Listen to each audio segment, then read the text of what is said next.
Welcome back to another Breadcrumbs video. We are in the book of 1 Kings and 2 Chronicles, and today we are reading 1 Kings chapter 15, verse 16 through 24, and we're reading chapter 16 through chapter 17, verse 7. And we are in 2 Chronicles, the corresponding chapters, 2 Chronicles 16, verse 1 through 14, and chapter 17. Okay, so we are into the rule between Judah and Israel has been divided, and there's two different kings now. There's a king over Judah, which is coming from David's lineage, and we have a king in Israel, which is coming from Jeroboam's lineage. And these chapters are just really sad to really read. As we go through it, Israel is struggling to follow God. Evil king after evil king after evil king, going back to Jeroboam.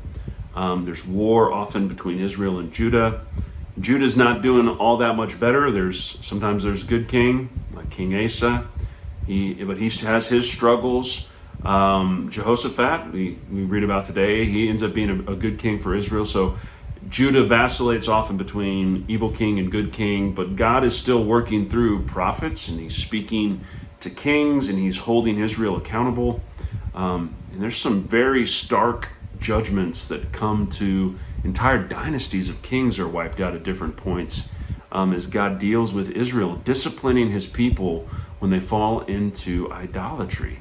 And so really, after Solomon, obviously we have Rehoboam, and through Rehoboam's kingdom is when the split happens. And Jeroboam takes the 10 tribes, Rehoboam takes Judah and Benjamin, and there's just false worship going on. Jeroboam obviously creates the golden calves again. And so God's anger is just being kindled throughout these stories here. And we just kind of reminds me of the book of Judges a little bit, where everyone's doing what's right in their own eyes. And, you're going to read, as we continue to go through 1st and 2nd Kings, things aren't going to get much better. Israel's struggling to follow God, and so is Judah. And so we have the story in today's reading. We've got Asa and Jehoshaphat in Judah that end up being decent kings. And we have Baasha up in Israel, and he is not a good king. In fact, he's doing what is evil, continuing the sins of Jeroboam and idolatry, and God's going to really judge Baasha. So this is something, as I've been reading through these chapters, it just brings us back to how often God is dealing with false idols and worship. He's talking to Israel before Israel even goes into the promised land, telling them to avoid false worship, don't have any other gods before me. And and Israel's continuing to pattern itself after the nations around it, the nations that were there before, falling into all kinds of idolatry. And so as I've been thinking about these verses, it just comes back to that first commandment. Love the Lord, don't have any other gods before God. Love the Lord your God with all your heart, soul, mind, and strength.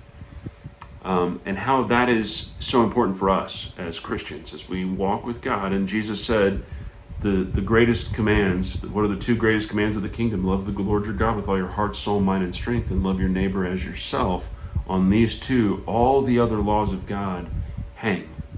And I just think the wisdom of that, and these stories really are examples to us oftentimes in these books, particularly as we're reading obviously about the evil kings, of what not to do and what is leading people's hearts away from God and away from his word and away from his protocols and practices, his laws and ordinances. And so as we think about that in our day, what are the corresponding idols that can exist for us, those of us that live in the West? If you live somewhere else around the world, what are the idols in your culture that are being held up, that are in place of God? What are we trying to move in the place of God? The Apostle John talks about how there's many antichrists in the world today. And that word antichrist, of course, there will be one man who's capital A Antichrist, but the spirit of Antichrist has been at work since the very beginning. And that word anti simply means against, So that the spirit of Antichrist is a spirit that is against Christ and what his kingdom represents in his teachings, but it also means in place of, something that wants to move Christ out of his place in our hearts and to be worshiped in place of him. So we have to look at idolatry and be ruthless with it in our hearts, because there's the tempter. There's the one who's always wanting for us to put something else on the throne of our hearts and give our focus and our attention and our adoration to something that's not Christ, that's not God, that's not the Lord. And so I think some of these stories just are really important for us as we read them. We could read them like ancient stories that happened long ago, which of course they are, but we need to understand the principles and what God is continuing to call out through the prophets to his people. Return to me, come back to the true worship. And you'll see there's some periods of peace when a good king will come to reign, like Asa, who's dealing with, particularly early on in his reign as king, he's destroying false idol worship in Judah.